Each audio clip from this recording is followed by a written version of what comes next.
ചങ്ങേ happy Onam, love you all. ഇന്ന് നമുക്ക് പായസമാണ്. പാലട നിങ്ങൾ കഴിഞ്ഞ ദിവസം കണ്ടു. ഇന്ന് കറുത്ത പായസം അല്ലേ? ഇന്നത്തെ പായസത്തിന്റെ പേരെന്താണ്? ഇന്ന് പരിപ്പ് പായസം, ചെറുപയർ പരിപ്പ് പായസം. പരിപ്പ് പായസം. ഇത് കണ്ടോ, വിഭവങ്ങൾക്ക് വേണ്ടി ഇവരൊക്കെ അണിഞ്ഞു ഒരുങ്ങിയിരിക്കുകയാണ് സുന്ദരനും സുന്ദരിമാരുമായിട്ട്. പൊരിക്കും. അപ്പൊ എന്തൊക്കെയാണ് വേണ്ടത് നോക്കണ്ടേ? ചെറുപയർ പരിപ്പ്, അതിന് ചെറുപരിപ്പ്, ചെറുവേറ്റും പരിപ്പ്, ചെറുപയർ പരിപ്പ് എല്ലാം ഒന്ന് തന്നെയാണ്. 1 കിലോ ഉണ്ട് കേട്ടോ. അതാ ഇനി ശർക്കര ഒരു 1.5 കിലോത്തോളം ഉണ്ട്. നിങ്ങളുടെ മധുരം അനുസരിച്ചിട്ട് കൂട്ടാം കുറയ്ക്കാം, അതൊക്കെ നിങ്ങളുടെ ഇഷ്ടം. ഇത് ഒരു 5 തേങ്ങയുണ്ട്, ചിരണ്ടി വെച്ചിട്ടുണ്ട്. ഇനി നെയ്യ്, കശുവണ്ടി, മുന്തിരി, തേങ്ങാക്കൊത്ത്, ഇത് ഇത്തിരി പഞ്ചസാരയും ഏലക്കായും കൂടെ പൊടിച്ചു വെച്ചിരിക്കുന്നതാണ്. അപ്പൊ നമുക്കിനി ജോലിയിലേക്ക് കിടക്കാം. അതിനു മുമ്പ് ചെയ്യേണ്ട കാര്യം എന്താ?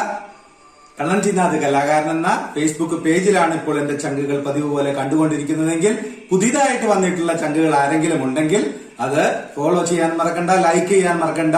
അപ്പോൾ നോട്ടിഫിക്കേഷൻ ലഭിക്കുന്നതിന് ആൾ ബട്ടൺ കൂടി അമർത്താൻ മറക്കണ്ട. കണ്ണൻ ചിന്നാത് കലാകാരന്റെ യൂട്യൂബ് ചാനലിലാണ് ഇപ്പോൾ കണ്ടുകൊണ്ടിരിക്കുന്നതെങ്കിൽ സബ്സ്ക്രൈബ് ചെയ്യണം, ബെല്ലൈക്കൺ അമർത്തണം. അതുപോലെ തന്നെ നമ്മുടെ തന്നെ അമൃതവർഷയുടെ മോജോ ട്രാക്കിലാണ് നിങ്ങൾ കണ്ടുകൊണ്ടിരിക്കുന്നതെങ്കിൽ സബ്സ്ക്രൈബ് ചെയ്യണം, ബെല്ലൈക്കൺ അമർത്തണം.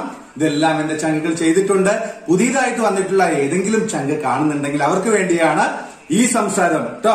ഒരിക്കലും ഇത് വെറുപ്പിക്കലായിട്ട് കാണണ്ട. ഇത് ഞാൻ എല്ലാ വീഡിയോയിലും പറയും, അത് എന്റെ ഒരു ആവശ്യമാണല്ലോ. ഓക്കെ, അപ്പൊ നമുക്ക് അടുപ്പ് കത്തിക്കാം. ഇനി ഉരുളി ചൂടാവണം, എന്നിട്ട് പരിപ്പ് വറക്കണം. ഉരുളി ചൂടായി പരിപ്പ് ഇടാം. പരിപ്പ് കഴുകിയിട്ടില്ല കേട്ടോ, നല്ലപോലെ വറുത്തിട്ട് വേണം കഴുകിയെടുക്കാൻ. 1 കിലോ പരിപ്പുണ്ട്. ചെറുവയറ്റിൻ പരിപ്പ്, ചെറുവയറ്റും പരിപ്പ്, ചെറുപയർ പരിപ്പ്, ചെറുപരിപ്പ് എല്ലാം ഒന്ന് തന്നെ. വാഴയുടെ ഇല കഴുകിയതാണ് കേട്ടോ. ഇത് ഞാൻ ഇതിന്റെ കൂട്ടത്തിൽ ഇടേണ്ട. ഇത് മുത്തശ്ശന്റെ ഐഡിയകളാണ് അതൊക്കെ. കാരണം പരിപ്പ് വറക്കുമ്പോ നമുക്ക് അതിന്റെ മൂപ്പ് അറിയണ്ടേ, അങ്ങനെ വല്ലാണ്ട് ബ്രൗൺ കളറൊന്നും ആവരുത്. അപ്പോ അതിനുള്ള ടെക്നിക്കാണ് ഇതൊക്കെ. ഇങ്ങനെ വാഴയില ഇട്ടിട്ട് വറക്കുമ്പോ എങ്ങനെയാന്ന് വെച്ച് കഴിഞ്ഞാല് ഈ ഇല ഇങ്ങനെ എടുക്കുമ്പോ പൊടിയണം. ആ പാകമാണെങ്കിൽ കറക്റ്റ് ആയിരിക്കും. പരിപ്പ് പായസം ഉണ്ടാക്കുമ്പോ എനിക്ക് ആരെയാണെന്ന് അറിയുമോ? മറ്റേ വെല്ലിച്ചനാണ്. വെല്ലിച്ചൻ മീൻസ് അമ്മയുടെ ചേച്ചിയുടെ ഭർത്താവ്. വലിയ വെല്ലിച്ചൻ വെച്ച് പോയി പാവം. എനിക്ക് പറ്റിയ അബദ്ധത്തിന്റെ കഥയാണ് കേട്ടോ. അപ്പൊ നമ്മൾ ഇതൊക്കെ പരീക്ഷിക്കണം. നമ്മള് കല്യാണമൊക്കെ കഴിഞ്ഞ് നമ്മളൊരു സ്വയംവരമൊക്കെ ആവുമ്പോഴാണല്ലോ. അതിനു മുമ്പൊക്കെ വീട്ടില് മുത്തശ്ശനാണ് പായസം ഉണ്ടാക്കുക. പായസം ഉണ്ടാക്കി അമ്മൂമ്മ അല്ലെങ്കിൽ മുത്തശ്ശൻ പായസം ഉണ്ടാക്കുന്നു, നമുക്ക് തരുന്നു, നമ്മൾ കഴിക്കുന്നു എന്നുള്ളതിന്റെ അപ്പുറത്തേക്ക് ഇതിനെ കുറിച്ചുള്ള കാര്യങ്ങളൊന്നും നമുക്ക് പഠിക്കേണ്ട ആവശ്യങ്ങൾ വന്നിട്ടില്ല. വലിയ കൂട്ടുകുടുംബല്ലേ, എല്ലാവരും ഉണ്ടല്ലോ. അപ്പൊ കല്യാണം കഴിഞ്ഞതിന് ശേഷം ഒരു ഓണത്തിനാണ്. അപ്പൊ ഞാന് വെല്ലിമ്മയുടെ വീട്ടിൽ പോയി അവിടെ വർത്താനൊക്കെ പറഞ്ഞു പോരുമ്പോ പായസം വെക്കണം. അപ്പൊ നാളെ എന്താ പായസം വെക്കണം സീമാന്ന് ചോദിച്ചപ്പോ ഞാൻ പറഞ്ഞു പരിപ്പ് പായസം വെക്കണം വെല്ലിച്ച. അപ്പൊ വെല്ലിച്ചൻ എനിക്കൊരു ടിപ്പ് പറഞ്ഞു തന്നു. എന്താണ്? ശർക്കര ചേർക്കുന്ന എല്ലാ പായസത്തിലും ഉപ്പ് ചേർക്കണം. അപ്പൊ ശരി, തലയാട്ടി പോന്നു. ശർക്കര ചേർക്കണ പായസത്തിന് ഉപ്പ് ചേർക്കണം എന്നാ പറഞ്ഞോളൂ. എന്തോരം ചേർക്കണം എന്ന് പറഞ്ഞിട്ടില്ലല്ലോ. പിറ്റേ ദിവസം ശർക്കര അതേമാതിരി. അപ്പൊ ഐഡിയ ഒക്കെ പറഞ്ഞു തന്നിട്ടുണ്ട്. ഇന്ന പോലെയൊക്കെയാണ്, അളവിന്റെ മാത്രമേ പറയാത്തുള്ളൂ. അപ്പൊ ഞാൻ ഇതേമാതിരി വറുത്തു, ശർക്കരയൊക്കെ ഉരുക്കി ചേർത്തു, വരട്ടി, തേങ്ങാപ്പാലൊക്കെ ഒഴിച്ചിട്ട് ഉപ്പ് ചേർക്കണ്ടേ. വേഗം ഒരു വലിയ സ്പൂൺ നിറച്ച് ഉപ്പ് ഇട്ടിട്ട് പായസം വെച്ചു. എന്റെ പൊന്നു ദൈവമേ, വായേല് വെക്കാൻ പറ്റിയിട്ടില്ല. അത് എന്റെ ജീവിതത്തില് ആദ്യമായിട്ട് പറ്റിയ, അവസാനമായിട്ടും പറ്റിയൊരു അബദ്ധം. ഇതാ ഈ ഇല എടുത്തിട്ട് ഇങ്ങനെ പിടിച്ചു നോക്കൂ, കണ്ടോ? ഒന്നും ആയിട്ടില്ല. അത് 2-3 തരങ്ങളാണ്. ഒന്ന് നമുക്ക് ഇതിന്റെ വാസന, അത് എക്സ്പീരിയൻസ് കൊണ്ടേ അറിയാൻ പറ്റുള്ളൂ. പിന്നെ ഇതിങ്ങനെ കടിച്ചു നോക്കിയാൽ പൊട്ടും, അതൊരു ഭാഗമാണ്. പിന്നെ അടുത്തൊരു പണിയാണ് ഇത്. ഇത് കുറച്ചും കൂടെ എളുപ്പമാണല്ലോ. ഇതൊന്നും അറിയാൻ പാടില്ലാത്ത ആൾക്കാർക്ക് ഇതാ എളുപ്പം. ഇതാണ് കുറച്ചും കൂടെ എളുപ്പത്തിൽ കണ്ടുപിടിക്കാൻ. അപ്പൊ ഇതിങ്ങനെ പൊടിയും. അപ്പൊ നമ്മുടെ വറവ് കറക്റ്റ് ആണെന്നാണ് അതിന്റെ ഒരു കാര്യങ്ങൾ. ഇത് എടുക്കുമ്പോ തന്നെ നമുക്ക് അറിയാൻ പറ്റും. കണ്ടോ, കൊച്ച കഴിക്കുന്നുണ്ടോ?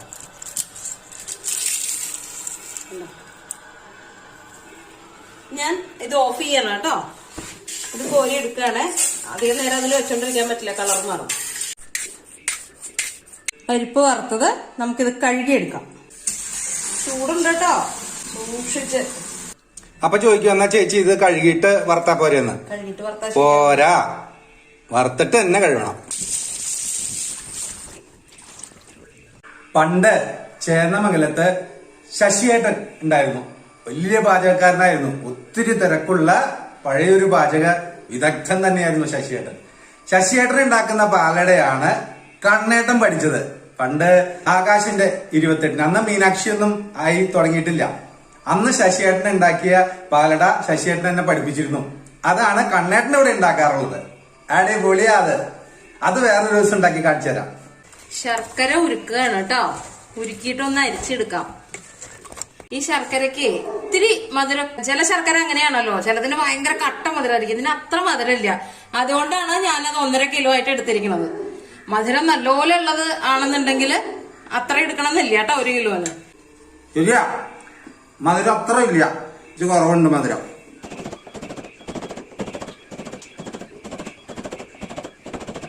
അതെ, നാളികേരം പിഴിയാനായിട്ട് ചേച്ചി അങ്ങോട്ട് കൊണ്ടുപോയിട്ടുണ്ട്. ഈ നാളികേരം പിഴിയാന്ന് പറയുമ്പോ അത് നമ്മുടെ വീട്ടിലെന്ന് പറയുമ്പോ ചുറ്റേഴത്ത് തറവാട്ടിലെ, അതുപോലെ നമ്മളുടേതായ എല്ലാ ആഘോഷങ്ങൾക്കും കല്യാണ തലേന്നാണെങ്കിലും പിറന്നാളിന്റെ തലേന്നാണെങ്കിലും ഓടി നടക്കുന്ന ഒരാള് ഞങ്ങൾക്ക് ഉണ്ടായിരുന്നു. ഞങ്ങളുടെ ഒരു അമ്മാമൻ എന്ന് പറയുമ്പോ പാറുവിന്റെ അമ്മാമൻ, സത്യമാമൻ. പാവം ഇപ്പൊ ഇല്ല, പോയി. അപ്പോ സത്യമാമന്റെ ഓർമ്മകള് ഈ നിമിഷത്തിൽ നമുക്ക് പറയാതെ പറ്റില്ല. കാരണം അത്രയും എവിടെ എന്താഘോഷം, ചേന്നമംഗലത്ത് എവിടെ ആഘോഷം എന്തുണ്ടോ സത്യമാവൻ ഉണ്ടാവും. അവിടുത്തെ മെയിൻ തേങ്ങ പിഴിയണ ആള് സത്യമാവൻ തന്നെയായിരുന്നു ഒരു കാലത്ത്. എല്ലാ കൂട്ടുകാരുടെ വീട്ടിലാണെങ്കിലും എല്ലായിടത്തും, അതുപോലെ ഞങ്ങളുടെ വീട്ടിലാണെങ്കിലും ഒക്കെ സത്യമാമനാണ് ഓടി നടന്നിരുന്നത്. അപ്പൊ അതുപോലെ പാറൂപ്പ തേങ്ങ പിഴിയാൻ പോവാ. എന്റെ മിക്സി പഴയതാന്ന് പറഞ്ഞിട്ട് അത് കാണിക്കണ്ടെന്ന് പറഞ്ഞ അവിടെ ഇരിക്കുക, പിഴിഞ്ഞോണ്ടിരിക്കുക. മിതു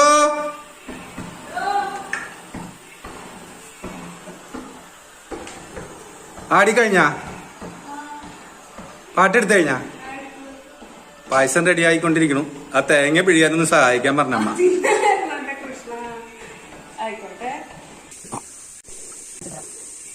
ഇവരൊക്കെ ഈ സത്യമാന്റെ കാര്യം പറയാനില്ലേ, ഈ മരുമക്കളുടെ പെങ്ങന്മാരുടെ ഒക്കെ കല്യാണത്തിനെ പാവത്തിന് ആ കലോറേന്ന് ഇറങ്ങിയിട്ട് ഒന്ന് കുളിക്കാനുള്ള നേരം രാവിലെ കിട്ടാറില്ല. അയ്യോ, എല്ലാവരും ഓഡിറ്റോറിയത്തിലേക്ക് എത്തിയിട്ടുണ്ടാവും. അപ്പൊ ഡ്രസ്സൊക്കെ നമ്മൾ വീട്ടിൽ നിന്ന് കൊണ്ടുകൊടുക്കും. വീട്ടിൽ വന്ന് കുളിക്കാൻ നേരം ഉണ്ടാവില്ലേ, അവിടെ ആ സൈഡിലെ പൈപ്പിൽ നിന്ന് ബക്കറ്റിൽ വെള്ളം കോരി തലയിൽ ഒഴിച്ചിട്ട് ഓടി കയറുന്ന അമ്മാവനെ ഞാൻ എത്ര പ്രാവശ്യം കണ്ടിട്ടുണ്ടെന്നറിയോ. പിന്നെ എന്റെ ഭയങ്കര കൂട്ടായിരുന്നു. അതായത് എല്ലാ കാര്യങ്ങളും എന്നോടാണ് ഷെയർ ചെയ്തിരുന്നത്. എനിക്ക് ഭയങ്കര നഷ്ടമാണ് അദ്ദേഹത്തിന്റെ ഒരു വേർപാട്. അതെന്നും എന്താ പറയാ, ഒരു ഉരുള ചോറ് നമ്മൾ എടുത്തു വെക്കുമ്പോഴേ നമുക്ക് വല്ലാണ്ട് വേദന ഉണ്ടാക്കണ ഒരു വേർപാടാണ്. സത്യമാമൻ ഗുരുവായൂർ ദേവസ്ഥയിലായിരുന്നില്ലേ? ഗുരുവായൂർ ദേവസ്ഥയിലെ സ്റ്റാഫായിരുന്നു. 86-ലാണ് അദ്ദേഹം അവിടെ ജോയിൻ ചെയ്തത്. ഇപ്പൊ മരിച്ചിട്ട് 2 വർഷം കഴിഞ്ഞു. അതാണ് ഞങ്ങളുടെ വീട്ടിലെ ഏറ്റവും വലിയൊരു നഷ്ടം. പരിപ്പൊക്കെ വെന്തു, നല്ലപോലെ വെന്ത് വന്നിട്ടുണ്ട്. ഞാൻ ഇത്തിരി വെള്ളം കൂടുതൽ വെച്ചിട്ടുണ്ട്. കാരണം ഞാൻ അതിനിടയിൽ ശർക്കര ഉരുക്കാൻ പോയി, തേങ്ങാപ്പാല് പിഴിയാൻ പോയി. അപ്പോ ഇത്തിരി വെള്ളത്തോടെ വെച്ചിട്ടാ പോയത്.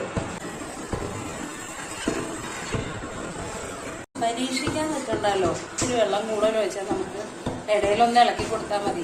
ഞാൻ ഇളക്കി തരാം പാറോ. ഇങ്ങനെയാണ് ഇളക്കണ്ട. എന്റെ ചങ്കുകളെ കണ്ണേട്ടൻ പറഞ്ഞ പോലെ ഇളക്കുള്ളൂ. വേണ്ട, ഇതുപോലെ ഇങ്ങനെ ചുഴി വരണം കേട്ടോ.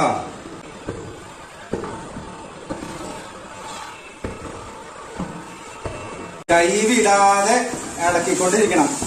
ആള് മാറിയാലും കുഴപ്പമില്ല, പക്ഷെ ഇതില് ഇളക്കല് കറക്റ്റ് ആവണം, അല്ലെങ്കിൽ ചോട്ടി പിടിക്കും.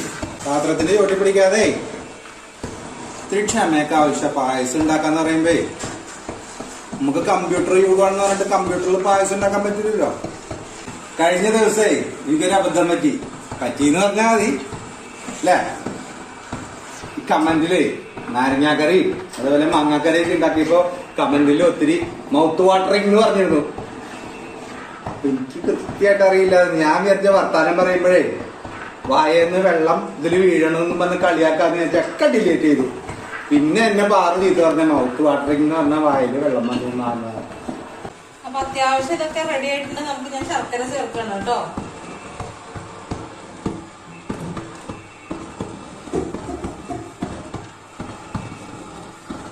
ശർക്കര ഉരുക്കി അരിച്ചു വെച്ചിരുന്നതാ.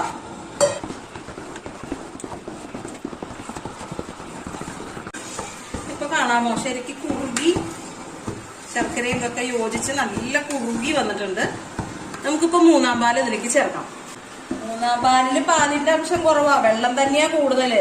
അപ്പൊ ചോദിക്കാം എന്തിനാ അത് ഒഴിക്കണേ, വേറെ പാൽ ഒഴിച്ചാ പോരെന്ന്. അതല്ല, ഇത് തേങ്ങ പാല് അടങ്ങണ ആ വെള്ളം തിളച്ച് വറ്റി വരുമ്പോ ഉണ്ടാവണ ആ ഒരു സ്വാദ് നിസ്സാര പണിയല്ല. നാളികേരം പിഴിഞ്ഞ പാലാണ് കേട്ടോ. 5 നാളികേരം ചിരണ്ടി പിഴിഞ്ഞതിന്റെ 3-ാമത്തെ പാലാണ്. ഈ സമയത്ത് മറ്റേ പണ്ട് പറ്റിയ അബദ്ധത്തിന്റെ ബാക്കിയില്ലേ, അതൊന്നും കൂടെ ആവർത്തിക്കണം കേട്ടോ. ഇപ്പൊ ബുദ്ധി വെച്ചു, ഇത്രയേ ഉള്ളൂ കേട്ടോ. ഉപ്പ് ഈ കാണുന്ന ഉപ്പേ ഇട്ടിട്ടുള്ളൂ. ഇപ്പൊ ഇത് വെള്ളം പോലെ ആയിട്ടോ വീണ്ടും. ഇനി ഇത് നല്ലപോലെ വറ്റി വരും വീണ്ടും. നല്ല പണിയുണ്ട്, നല്ല സമയം എടുക്കും. അതിപ്പോ കുക്കറിലേക്ക് ഇട്ടിട്ടെ ഇതെല്ലാം കൂടി ഞങ്ങൾ ഇട്ടിട്ടാണ്ട് വേവിച്ചിട്ടുണ്ടെങ്കിൽ ദീന്ന് പായസാവും. പക്ഷെ അത് നമ്മള് വെക്കുന്ന ഈ പായസമാവില്ല. അപ്പൊ നമ്മള് 3-ാം പാൽ ഒഴിച്ചത് ഇതാ ഏകദേശം കുറുകി കണ്ടോ. അപ്പൊ ഞാൻ 2-ാം പാൽ ഒഴിക്കണം കേട്ടോ. വീണ്ടും സെയിം പ്രോസസ്സാണ്. ഇത്രയും കൂടെ കുറുകി വരും. എന്നിട്ട് നമുക്ക് 1-ാം പാൽ ഒഴിക്കാൻ ഓഫ് ചെയ്യണം. ഇത്രയേ ഉള്ളൂ കണ്ടോ. അപ്പൊ ഇതൊന്നും നോപ്പ് നല്ലപോലെ വെള്ളം പോലെ ആയി വീണ്ടും. പാറുവിന് ഏറ്റവും ഇഷ്ടം പാലടയാണോ പരിപ്പ് പായസമാണോ? രണ്ടും ഒരേപോലെ ഇഷ്ടമാണ്. ഓ, അധ്വാനവും ഒരേപോലെ തന്നെയാണ്. രണ്ടും ഇഷ്ടമാണ്. കണ്ണേട്ടന് ഉണ്ടാക്കി തരാണെങ്കിൽ ഏതാ ഇഷ്ടം? അപ്പൊ പാലട എനിക്ക് ഇഷ്ടം. അതെന്താ അത്? അല്ല, അപ്പൊ എനിക്ക് പണിയില്ലല്ലോ. പരിപ്പ് കറുത്തതായതുകൊണ്ടാണോ? അങ്ങനെയൊന്നുമില്ല, പരിപ്പ് പായസം എനിക്ക് ഇഷ്ടം. അത് മനസ്സിലായല്ലോ, കണ്ണേട്ടനെ കെട്ടിയപ്പോ തന്നെ മനസ്സിലായല്ലോ. എന്റെ ചങ്കുകൾ വരികയാണെങ്കിൽ ഒരു ഗ്ലാസ് കുടിക്കാം, പാലടയും പരിപ്പ് പായസവും. പണ്ടൊക്കെ ഈ ഓണത്തിന് വിഷുവിന് എന്നൊക്കെ പറഞ്ഞാല് അടുക്കളയിൽ നിന്ന് ഇറങ്ങാൻ നേരമില്ല. കാരണം എന്താ വെച്ചാൽ നമുക്ക് ഇത്ര എക്സ്പീരിയൻസ് ഇല്ല, സ്പീഡിൽ ചെയ്യാൻ അത്രയും നമ്മളായിട്ടില്ല കല്യാണം കഴിഞ്ഞ ആ തുടക്കകാലത്തൊക്കെ. അപ്പൊ എങ്ങനെയാന്ന് വെച്ച് കഴിഞ്ഞാൽ രാവിലെ അച്ഛനും അമ്മയൊക്കെ ഉണ്ടല്ലോ ഒന്ന് കണ്ടിട്ടുണ്ടായി. അപ്പൊ രാവിലെ ഇതൊക്കെ വെച്ച് ഉണ്ടാക്കി ഉച്ചയാകുമ്പോഴത്തേക്കും അച്ഛനും അമ്മയ്ക്കും ചോറ് കൊടുത്ത് ഞങ്ങളും കുട്ടികളൊക്കെ കഴിച്ചിട്ട് ഉച്ചയ്ക്ക് ശേഷം വീട്ടിൽ പോകും. വല്യച്ഛന്റെ അമ്മയുടെ ചേച്ചിയാണ്, അമ്മ മരിച്ചു പോയായിരുന്നു കല്യാണം കഴിഞ്ഞ ഉടനെ. അപ്പൊ വല്യമ്മയുടെ അടുത്തേക്കാ പോവാ. അപ്പൊ അവിടെ വല്യമ്മയും വല്യച്ഛനും മാത്രമേ ഉള്ളൂ, പാവങ്ങൾ, അവർക്ക് കുട്ടികളുണ്ടായിരുന്നില്ല.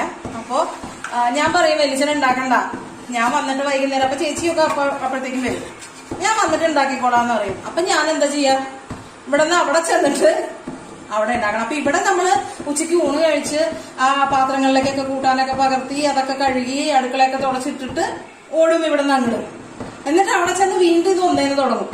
രാത്രി അവിടെ കഴിക്കും, ഇങ്ങോട്ട് പോരും. അങ്ങനെയായിരുന്നു പതിവ്. ഒരു ദിവസം സത്യമാ വന്നപ്പോ പറഞ്ഞു, ആ പെണ്ണിന് അടുക്കളയിൽ നിന്ന് ഇറങ്ങാൻ നേരമില്ല, ഓണം വിഷു വന്നാൽ ഇങ്ങനെ ഒരു പരിപാടി ഇവിടെ പറ്റില്ല. എന്തായാലും രണ്ടിടത്ത് ഉണ്ടാക്കണത് ഒരു സാധനം തന്നെയാ. അപ്പൊ ഏതെങ്കിലും ഒരു വീട്ടിൽ ഉണ്ടാക്കിയാൽ മതി, ഉണ്ടാക്കണ അവള് തന്നെയല്ലേ. അപ്പൊ ഏതെങ്കിലും ഒരു വീട്ടിൽ മതി എന്ന് പറഞ്ഞിട്ട് പിന്നെ എല്ലാവരും കൂടെ ഞങ്ങളുടെ വീട്ടിലേക്ക് വരും. വല്യച്ഛനും വല്യമ്മയും സത്യമാനുള്ളപ്പോ സത്യമാനും വരുമായിരുന്നു ഇടയ്ക്ക്. ഞങ്ങൾ എല്ലാവരും കൂടെ ഒരുമിച്ച് ഇവിടെ കൂടും. പിന്നെ ഇവിടുത്തെ അച്ഛനും അമ്മയൊക്കെ മരിച്ചതിന് ശേഷം ഞങ്ങൾ വല്യച്ഛന്റെയും വല്യമ്മയുടെയും കൂടെ അവിടെ ആഘോഷിക്കുമായിരുന്നു. ഇപ്പൊ ഇവിടുത്തെ അച്ഛനും അമ്മയും ഇല്ല, അവിടെ വല്യമ്മയും വല്യച്ഛനും ഇല്ല, അപ്പൊ ഞങ്ങൾ മാത്രമായി. നിങ്ങളെ പോലെ ഒരുപാട് സ്നേഹമുള്ള നമ്മുടെ ചങ്കുകളും. ചങ്കെന്ന് ആറ് പറയരുത്, ചങ്കെന്ന് പറയാൻ പാടില്ല, കണ്ണേട്ടൻ പറയും ചങ്കേ. അപ്പൊ എന്താ പറയാ, ഒരുപാട് സ്നേഹമുള്ള എനിക്ക് തോന്നുന്നു എനിക്ക് ഒരുപാട് അനിയത്തിമാരുണ്ടായിട്ടുണ്ട്, ഒരുപാട് ചേച്ചിമാരുണ്ടായിട്ടുണ്ട്. കാരണം അയ്യോ ഇങ്ങനെ വിളിച്ചിങ്ങനെ വർത്താനം പറയുമ്പോഴേ ഒരുപാട് സന്തോഷവും അങ്ങോട്ട് കണ്ണ് നിറയും. ചിലപ്പോ ചില ചേച്ചിമാരൊക്കെ വിളിച്ച് നമ്മളോട് ഇങ്ങനെ വർത്താനം പറയുമ്പോ നമ്മുടെ അമ്മ വിളിക്കണ പോലെയോ അല്ലെങ്കിൽ ചിറ്റന്മാരെ വിളിക്കണ പോലെയൊക്കെ ഫീൽ ചെയ്യും. ഓ, വേറൊരു കാര്യം പറയട്ടെ, രഹസ്യ എന്റെ ചങ്കേ എന്നും കഞ്ഞിയും ചമ്മന്തിയും തന്നെ ആയിരുന്നു. ഓണം സ്പെഷ്യൽ കൂട്ടാനായിരുന്നു എല്ലാ ദിവസവും. നമുക്ക് കുശാലായി ഇവിടെ എല്ലാ ദിവസവും കൂട്ടാണ്ടാക്കല്ലേ. അമ്പടെ ഭീകര, ഞാൻ ഒന്നും ഉണ്ടാക്കല്ലേ പറഞ്ഞേ. ഈ മഹാമാരിയുടെ കാലത്ത് പിന്നെ എവിടെ നിന്ന് കാശ് കിട്ടാനോ. പക്ഷേ പിന്നെ ഇവിടുത്തെ നമ്മുടെ ഈ വാർഡ് നമ്മുടെ കൊട്ടുള്ളി പഞ്ചായത്താണ്. അതിൽ പ്രത്യേകിച്ച് ഞങ്ങളിപ്പോ വഴിക്കുളങ്ങര താമസിക്കുന്ന ഈ വാർഡിലെ ഇപ്പോഴത്തെ മെമ്പർ നെട്ടുക്കന സതീശൻ, അദ്ദേഹം ഇപ്പൊ നമുക്ക് ഈ വാക്സിൻ എടുക്കാനൊക്കെ സഹായിച്ചു. അങ്ങനെ ഇപ്പൊ കഴിഞ്ഞ ദിവസമാണ് പാറും സുമേച്ചി എടുത്ത്. അത് കഴിഞ്ഞിട്ട് കുട്ടികൾക്ക് നമുക്കിപ്പോ കുറച്ച് പരിപാടിയുടെ കാര്യങ്ങളൊക്കെ വന്നിട്ടുണ്ട്. അപ്പൊ അതുകൊണ്ട് പുറത്തേക്ക് പോകാനുള്ളതാണ്. അതുകൊണ്ട് മക്കളുടെ കാര്യങ്ങൾ എടുത്തു തന്നു. പിന്നെ കൃത്യമായിട്ട് കിറ്റ് തരുന്നുണ്ട്. നമ്മുടെ ഈ വാർഡില് എല്ലായിടത്തും കിട്ടുന്നുണ്ടാവും. പക്ഷെ ഞാൻ നമ്മുടെ കാര്യം പറയണ്ടേ, കിറ്റ് കിട്ടുന്നുണ്ട്. അതുപോലെ മെഡിസിൻ എല്ലാ മാസം കൊണ്ട് തരുന്നുണ്ട്. മറ്റേ ഹോമിയോയുടെ മെഡിസിൻ, ഇതൊക്കെ ഞങ്ങളെ സംബന്ധിച്ച്. അതുപോലെ തന്നെ ഇവിടുത്തെ ഈ വാർഡ് മെമ്പർ എന്നുള്ളതിലുപരി നമ്മുടെ ഒരു അസോസിയേഷൻ ഉണ്ട്, റെസിഡൻസ് അസോസിയേഷൻ. അവരും അവരുടേതായ വകയിൽ കിറ്റും കാര്യങ്ങളൊക്കെ നമുക്ക് എത്തിക്കുന്നുണ്ട്. വിരാട് റെസിഡൻസ് അസോസിയേഷൻ അവരും എല്ലാ സഹായങ്ങളും നമ്മുടെ എല്ലാ വീട്ടിലും, ഇവിടെയുള്ള എല്ലാ വീടുകളിലും എല്ലാ കാര്യങ്ങളും തന്നുകൊണ്ടിരിക്കുന്നുണ്ട്. അതുകൊണ്ട് നമ്മൾ വലിയ അല്ലലില്ലാതെ കൃത്യമായ കാര്യങ്ങളൊക്കെ നടന്നു പോകുന്നതുകൊണ്ട് ഇപ്പൊ സതീശൻ നമ്മുടെ സുഹൃത്തു കൂടിയാണ്. അദ്ദേഹം മെമ്പർ ആകുന്നതിന് മുമ്പ് സന്ധ്യ എന്റെ മക്കളുടെ ടീച്ചർ കൂടിയാണ്. സന്ധ്യ മിസ് ആയിരുന്ന കാലത്തും ഇതുപോലുള്ള കാര്യങ്ങളൊക്കെ ഭംഗിയായിട്ട് തന്നെ ചെയ്തിരുന്നു. എന്തായാലും അതുകൊണ്ട് നമ്മളിപ്പോ ഈ ലോക്ക്ഡൌൺ ഒക്കെ വിഷമമില്ലാതെ അങ്ങനെ അങ്ങോട്ട് മുന്നോട്ട് പോയിക്കൊണ്ടിരിക്കുന്നു. എന്നാ പിന്നെ കുറച്ച് ഞാൻ ഇളക്കാം.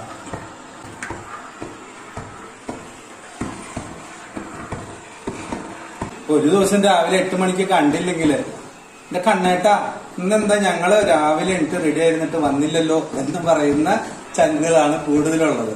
മെസ്സേജായിട്ടും ഫോണിലൂടെ ആയിട്ടും വിളിക്കുന്നവരുടെ എല്ലാ ഫോണും എടുക്കാറുണ്ട്. വാട്സപ്പിൽ മെസ്സേജ് അയച്ചാല് നമ്മൾ മറുപടി പറയാറുണ്ട്. ഇതൊക്കെ നടന്നുകൊണ്ടിരിക്കുന്നുണ്ട്. എന്നാലും ചിലപ്പോൾ കണ്ണേട്ടൻ സ്റ്റുഡിയോയിലാണെങ്കിൽ അല്ലെങ്കിൽ ഷൂട്ടിലാണെങ്കിൽ മാത്രമേ എടുക്കാതിരിക്കുള്ളൂ. ഒരു പക്ഷേ അവിടെ മിസ്ഡ് കോള് കണ്ടാൽ തിരിച്ച് ഞാൻ വിളിക്കാറുമുണ്ട്. അതറിയണവർക്കറിയാം.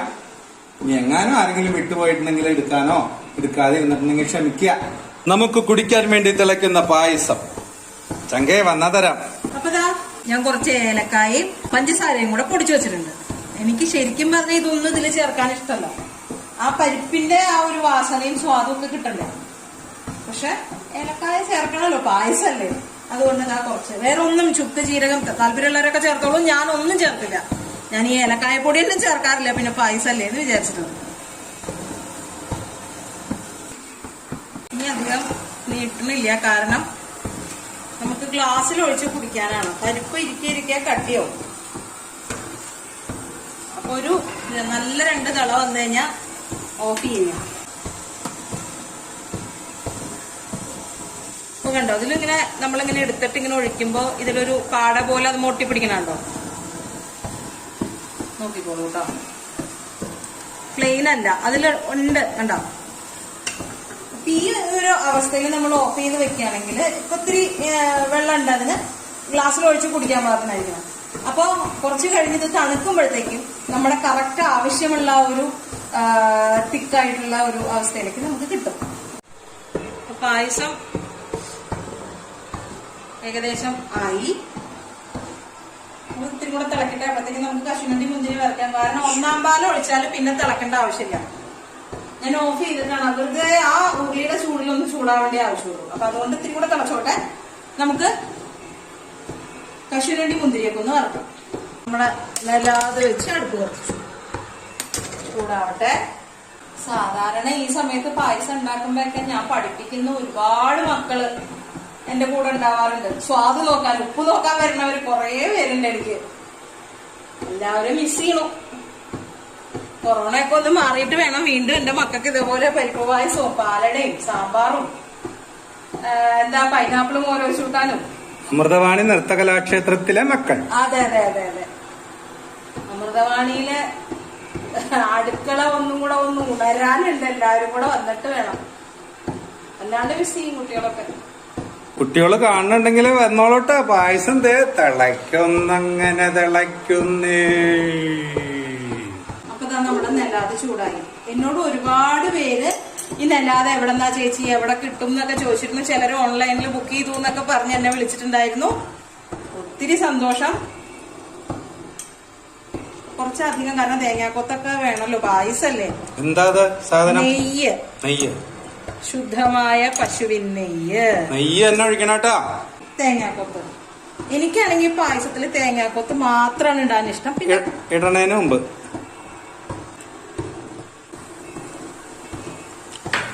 തേങ്ങാക്കൊത്ത് ഇട്ടു. ഹായ്, നെയ്യിലങ്ങോട്ട് മൂക്കുമ്പോ ഒരു വാസന ഉണ്ട് ചങ്കേ. അപ്പൊ കണ്ണൻജിനാഥ് കലാകാരന്റെ ഫേസ്ബുക്ക് പേജിലും യൂട്യൂബ് ചാനലിലും ഇപ്പോ പാചക കലാകാര്യമാണ് നടന്നുകൊണ്ടിരിക്കുന്നത്. ഇപ്പോൾ തിളച്ചുകൊണ്ടിരിക്കുന്നത് നമ്മുടെ പരിപ്പ് പായസം, ഓണം സ്പെഷ്യൽ പരിപ്പ് പായസം. പുതിയ ചങ്കുകൾ കണ്ടുകൊണ്ടിരിക്കുകയാണെങ്കിൽ നിർബന്ധമായും എന്ത് ചെയ്യണം?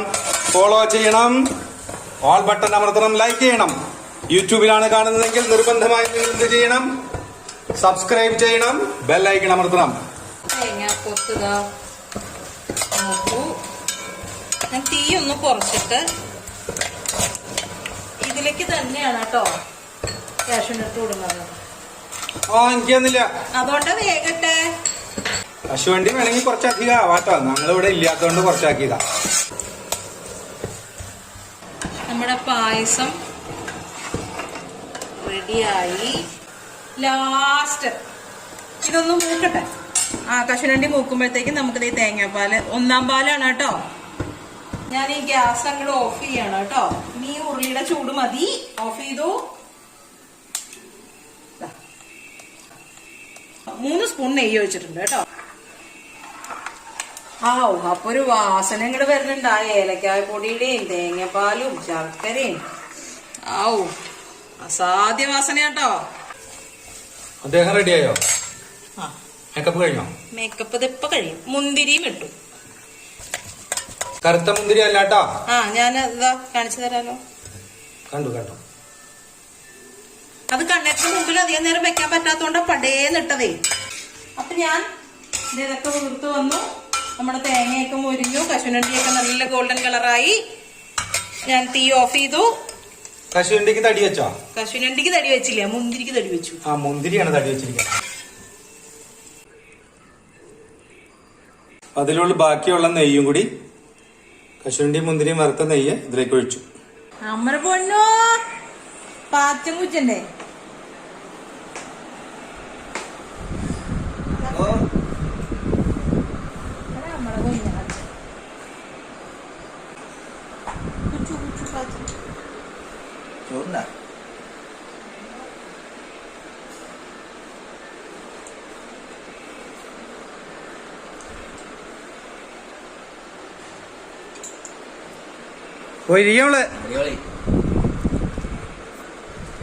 മാഡം എങ്ങനെയുണ്ട്? അടിപൊളി. അങ്ങനെയല്ലേ പറയാവൂ, അമ്മ ഉണ്ടാക്കിയല്ലേ? അങ്ങനെയല്ല, ശരിക്കും അടിപൊളിയായിട്ടുണ്ട്. സൂപ്പറാണോ? അടിപൊളി. ഹാപ്പി ഓണം. ഹാപ്പി ഓണം. ചങ്കേ, ഈ ഓണം കണ്ണൻ ജീനാഥ് കലാകാരനും കുടുംബത്തിനും വളരെ വളരെ പ്രത്യേകത ഉള്ള ഒരു ഓണമാണ് അല്ലേ ബാബു? പിന്നെ ഒത്തിരി ചങ്കുകൾ, കണ്ണൻ ജീനാഥ് കലാകാരനെയും കുടുംബത്തെയും സ്നേഹിക്കുന്ന ഒത്തിരി ചങ്കുകളെ നമുക്ക് സമ്മാനമായി സ്നേഹം കൊണ്ട് വീർപ്പ് മുട്ടിക്കുന്ന ഒത്തിരി ചങ്കുകളെ ഭഗവാൻ നമുക്ക് തന്ന ഒരു ഓണമാണ് ഈ വർഷത്തെ ഓണം. ഇനി എന്നും എന്റെ ചങ്കുകളോടൊപ്പം ഒത്തിരി ഓണങ്ങൾ നമുക്ക് ഒരുമിച്ച് ആഘോഷിക്കാൻ ഭഗവാൻ അവസരം തരട്ടെ എന്ന് ആത്മാർത്ഥമായി പ്രാർത്ഥിക്കുകയാണ്. എന്റെ പാർവന് എന്തെങ്കിലും പറയാനുണ്ടോ? ഇത് തന്നെ പറയാനുള്ളൂ. എല്ലാവരോടും ഒരുപാട് സ്നേഹം. എല്ലാവർക്കും വേണ്ടിയിട്ട് വളരെ ആത്മാർത്ഥമായിട്ട് എല്ലാവർക്കും സമ്പത്തും സമൃദ്ധിയും ഐശ്വര്യവും എല്ലാ ആയുരാരോഗ്യ സൗഖ്യങ്ങളും ഉണ്ടാവാൻ ആത്മാർത്ഥമായിട്ട് പ്രാർത്ഥിക്കുന്നു. നമ്മളുടെ വീട്ടിലെ ചേട്ടന്മാരെ പോലെ, അല്ലെങ്കിൽ ചേച്ചിമാരെ പോലെ, അനിയന്മാരെ പോലെ, അനിയത്തിമാരെ പോലെ, മക്കളെ പോലെ എല്ലാവരെയും, നമ്മളെ സ്നേഹിക്കുന്ന എല്ലാവരെയും അങ്ങനെയാണ് കാണുന്നത്. തീർച്ചയായും ഒത്തിരി പേര് ഞങ്ങളെ വിളിക്കുമ്പോ പറയാറുണ്ട്, കണ്ണേട്ടാ കുടുംബത്തിലെ ഒരു അംഗത്തെ പോലെ തോന്നുന്നു. അങ്ങനെ തന്നെ കൂട്ടാക്കിക്കൊള്ളു കേട്ടാ. ഒത്തിരി ഇഷ്ടം എല്ലാവരോടും. ചങ്കേ പൊഴിയമ്മള് ഓണം അടിച്ച് പൊളിക്കണം എല്ലാവരും. ഒത്തിരി സ്നേഹം എന്റെ ചങ്കുകളോട്. ലവ് യു ആൾ. ഉമ്മ.